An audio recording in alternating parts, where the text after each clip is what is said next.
자, 4회차 함수 풀이 시작하겠습니다. 첫 번째 문제는요. 일단은 count if 문에서 id가 몇 개인지를 고를 건데요. fx 마법사에서 range의 범위는 이 범위가 될 것 같습니다. 이 범위는 절대로 변하지 않아야 돼. 그래서 범위 잡으시고요. F4 그 다음에 크라이테리아라고 하는 거 조건은요. 회원의 아이디를 찍으시면 될 것 같아. 한 번은 요거, 한 번은 요거, 한 번은 요거 나오면 되니까 확인키 눌러서 일단은 얘가 개수를 세알릴 수 있게 해주셔야 돼요. 몇 개인지 세알릴 수 있게. 자, 그러면 아이디가 2개 이상입니까? 라고 했기 때문에요. 마우스 커서를 빛 11셀에 두시고 count if를 그대로 잘 나가겠습니다. if문에 들어갑니다. if문 진입 조건 참 거짓. 그러면 조건문에다가 count if 한 거를 집어넣고요. 이것이 2 이상입니까? 크거나 같습니까? 2라고 하면 되죠. 그러면 이거면 어떻게? 여기다가 우수 회원. 저는 한글 읽으면서 그냥 그렇게 하거든요. 그리고 여기는 일반. 자, 경우의 수가 여러 개일 경우에는 이렇게 if문을 여러 개를 중첩해서 써야 되지만 if문으로 해가지고 yes와 no일 경우에는 요렇게만 쓰면서 함수가 끝납니다. 원래 if문이 조금 더 까다롭게 나오는데 오늘 문제에서 괜찮아서 if문도 1번부터 한번 해보시라고 말씀드린 거예요. 이렇게 확인. 그래서 여기가 우수회원이 되죠. 2번 문제 넘어갑니다. 바로 넘어갑니다. 2번 문제는 네, 출발 일자를 이용해서 요일을 구하는 함수인데요. 자, 일단은 위키데이, week, 위키데이라는 함수 쓰면서 시리얼 넘버 값에다가 날짜 형식으로 된 셀 첫 번째 원셀을 찍어주는 겁니다. 범위를 찍는 게 아니고 여기를 콕 찍는 거. I3 셀 찍고요. 리턴 타입이 뭐라고 했냐면 일요일이 1로 시작하는 방법을 쓰세요 라고 했어. 그러면 여기에서 맨 끝에 보시면 일요일이 1로 시작하는 타입은 이 이름이 일류형입니다. 여기다가 타입 일류형이라고 쓰시면 되고, 문제에서 만약에 이렇게 타입을 정하지 않으면 여러분 마음대로 쓰면 됩니다.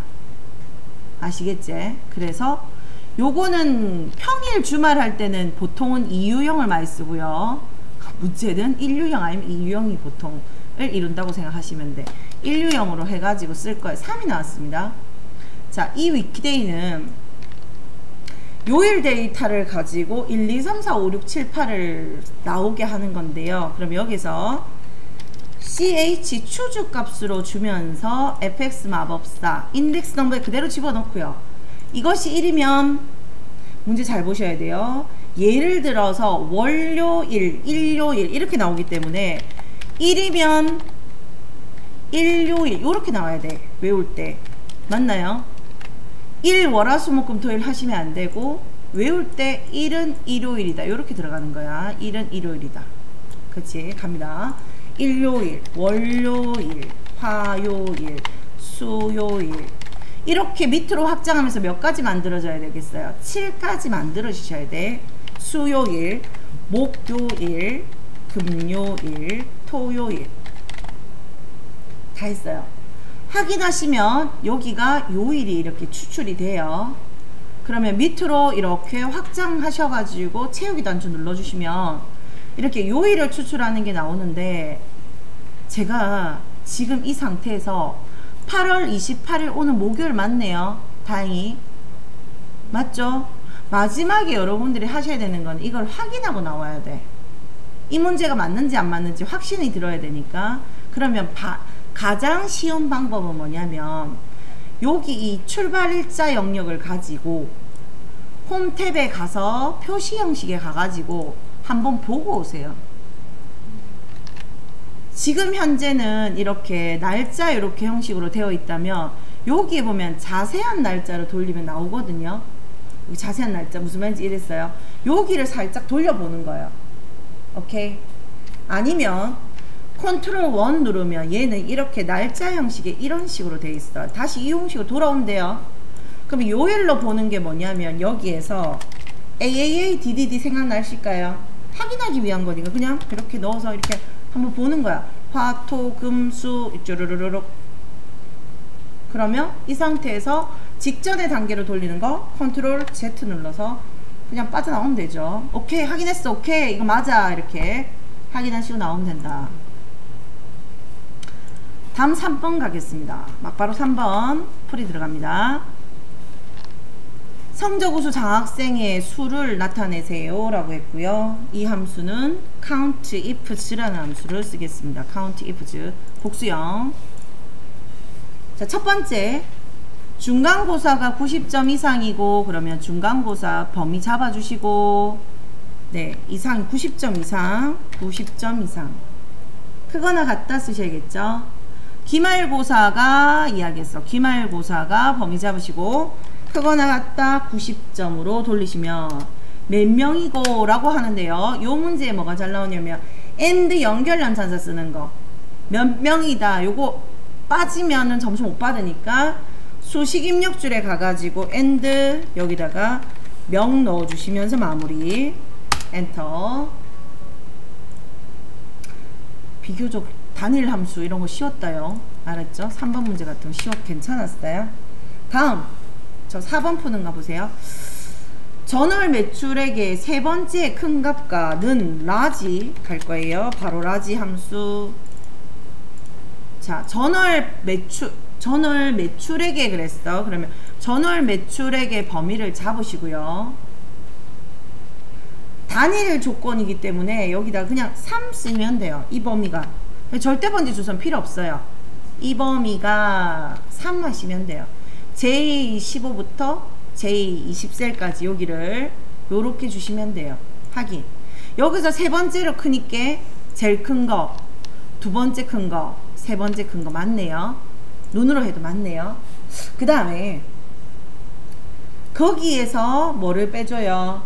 두 번째로 작은 값의 차이를 그랬으니까 빼기 그대로 연결할게요. SM 스몰 fx 마법사에다가 전월의 매출액이 그랬으니까 이렇게 범위 잡으시고요. 두 번째니까 k 값에다 2 넣으시면 돼요. 어려운 거 없죠? 그러면 여기에서 두 번째로 작은 거는 제일 작은 거 맞죠? 두 번째 작은 거 이거다 이거 맞지? 이 41에서 19를 빼야 되겠지. 확인. 누르면 답이 이거 나왔다는 얘기야.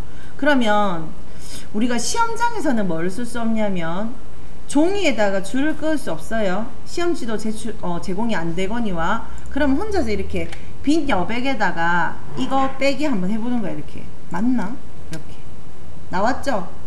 나왔죠? 이 답 똑같이 나왔죠? 지우면 돼. 이렇게 아셨어요? 이 엑셀 시트를 여러분 마음껏 활용을 하셔야 돼요. 왜? 종이를 안 주니까. 아시겠어요? 그치? 오케이. 요렇게 해가지고 하시면 되고, 노란색 범위는 색깔을 없애겠습니다. 다음 마지막 5번 문제입니다. 5번 문제는 자, 요런 문제들이 나오고 있는데 제가 H룩업으로 찾는 값을 그냥 주지 않고 여기에 있는 제품 코드에서 S를 따와가지고 마지막 글자를 따와가지고 오른쪽에 찾는 거 따와서 뭐를 하냐면 지점명에다가 이 뒤에 S가 붙어야 됩니다. S에다가 경기가 붙는 게 아니고 그러면 지점명에다가 S가 따라 붙게 해야 되니까 이렇게 가죠. 는 하시고 RIG 라이트 함수 가셔서 제품 코드에서 한 글자를 추출하는데 이 넘버 초이스 여기는 한 글자인 경우는 생략 가능하다. 근데 1을 넣으셔도 된다. 상관없다. 그러면 이렇게 추출한 여기에서요. 우리 요 표에다가 넣으셔가지고 조금만 줄일게요. 영상 들어가야 되니까. 자, 이 S라고 하는 게 그냥 S는 없고 경기 S가 있으니까 느낌 왔습니다. 그쵸? 그래서 여기를 이만큼을 잘라가면서 H룩업 시험장에서도 fx 마법사 쓸 수 있어요. 자, 지점명에다가 연결 연산자 적어서 방금 했던 걸 연결해라 라고 했으니까 이 A27셀에 있는 것을 라이트 함수하고 연결하는 거죠. 그러면 여기 경기 S라는 게 뭐가 보였다, 그죠? 그러면 기억하셔야 되는 거는 H룩업, V룩업은 맨 앞에 그것이 존재해야 됩니다. 첫 번째 행에서 찾아야 됩니다. 무조건. 여러 행이 다른 행에 있으면 안 되니까. 그러면 표범위는 요렇게 잡힌 영역에서 여기가 표가 범위가 됩니다. H룩업은요 수평 방향으로 행번호를 나타내 줘야 되니까 이것을 1행, 이것을 2행, 이것을 3행이라고 부릅니다. 3행. 자, 그러면 요렇게 표범위를 잡아주고요. 이 범위는 변하지 말고 F4로 보정. 그리고 행 인덱스 넘버는 지금 판매가 구하러 왔거든요. 여기다가 곱하기 들어갈 거야. 그러면 원가 필요 없고 판매가 들어가고 싶으니까 3행에 있는 것을 정확하게 찍어주세요 라는 이야기를 해주셔야 돼. 하긴 즉 말해서 이 경기에 S에 해당하면 요걸 갖고 와야 된다는 얘기. 잘 갖고 왔어요. 오케이? 요거 갖고 온 게 끝난 게 아니에요. 판매 수량에다가 곱하기 눌러라 했으니까 자, 요런 문제인 경우에는 앞에 있던가 뒤에 있던가 전혀 상관이 없습니다. 그러면 정답으로 인정합니다. 근데 가끔 갈로가 있는 경우가 있잖아. 그렇기 때문에 곱하기 뭐 플러스 마이너스 사칙 연산 중에서 우리가 곱하기하고 나누기 먼저 해야 되는 경우가 발생할 수 있기 때문에 그런 걸 최소화하시려면 그냥 식대로 하시면 됩니다. 판매 수량에다가 곱하기 넣으면서 마무리. 요렇게